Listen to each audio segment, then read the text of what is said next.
Paradip port and dock मजदूर श्रमिक संगठन तरफ 7 दफा दाबी नहीं पारादीप तैल विशोधनागार मुख्य रास्ता अवरोध। श्रमिक विरोधी 4टी श्रम कोड को बातिल। समस्त ठिका स्कीम असंगठित श्रमिक मानकर मासिक सर्वनिम्न 26,000 टंका मजूरी। कार्य क्षेत्र में ठिका श्रमिकों को समान काम को समान मजूरी प्रदान। सर्वनिम्न मासिक पेंशन 9,000 करने सह समस्त श्रमजीवी जनगण को ईपीएफ ईएसआई अंतर्भुक्त कर।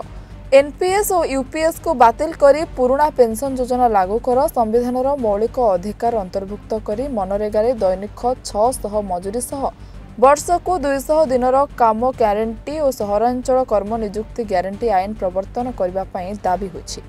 समस्त को मागणा शिक्षा स्वास्थ्य व्यवस्था प्रणयन पर दाबी कर संविधान मौलिकता उपरे आक्रमण बंद कर देशर संघीय व्यवस्थार सुरक्षा सह धर्मीय क्षेत्र में स्वाधीनता अक्षुण्ण रखा दाबी होछि। मो ना सनातन बेहरा मु petroleum products handle and carriers employees union रो साधारण संपादक। आज यहाँ ऑल इंडिया स्ट्राइक था। ऑल इंडिया आम जो फेडरेशन आईएनटीसी डाकरा था 10 गोटी ट्रेड यूनियन रो। एथरे मेन मुद्दा थिला जे श्रमिक विरोधी 4 गोटी श्रम कोड बातिल कर एवं दरदाम वृद्धि बंद कर एवं ठिका श्रमिक मानकर सर्वनिम्न मजूरी 26,000 वृद्धि कर एवं ईपीएफ जो पेंशन हाराहारी 9,000 को वृद्धि करा जाऊ। एसआई मध्य करा जाऊ। आउ अन्य जहाँ अच्छी से 3-4टा पॉइंट मात्र ऑल इंडिया स्तर आम डाकरा था। आउ अन्य आमर एठ जो आईएसएल जो लोक प्रमोशन होता डिमोशन कराई भी आम कही फेरी से लोक आमर ये करूँ जमी प्रमोशन होते स्किल रे और सेमी स्किल कराई स्किल करा जाऊ।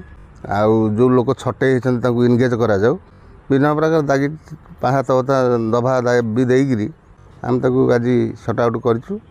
आगू अच्छी ये सप्ताह 2 सप्ताह भर मीटिंग डाक से डाक आलोचना कर फाइनाल कर।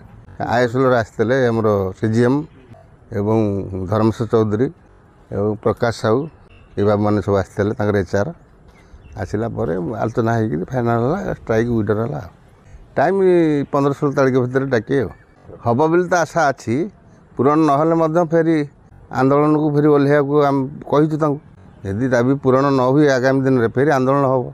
पारादीप संतोष भारती रिपोर्ट महाभारत लाइव।